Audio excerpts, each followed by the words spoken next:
Hey guys, welcome my new video. আজ তোমাদের সঙ্গে শেয়ার করব।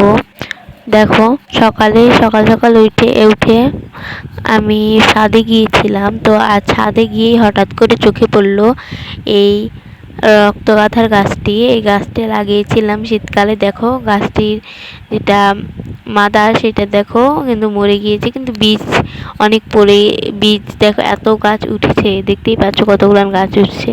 আর সেগুলোর থেকেই কত আবার ফুলের কুড়ি আসছে। তখনই খেয়াল করি, হঠাৎ করে দেখো এখানে একটা পুঁই শাকের গাছ উঠেছে।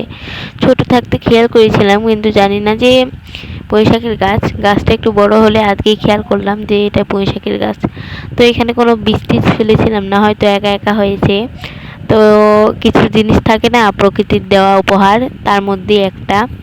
তো আমি খুব খুশি হয়েছি, কারণ এই গরমে শীতের সবজির মধ্যে একটা খুব ভালো সবজি হলো শাক। তো দেখো কত সুন্দর একটা গ্রোথ পেয়েছে, খুব সুন্দর একটা গ্রোথ পেয়েছে এই গাছটি। আর পাতাগুলো দেখো কত সুন্দর। তো আজকের মতন বাই, দেখা হচ্ছে পরের ভিডিওতে।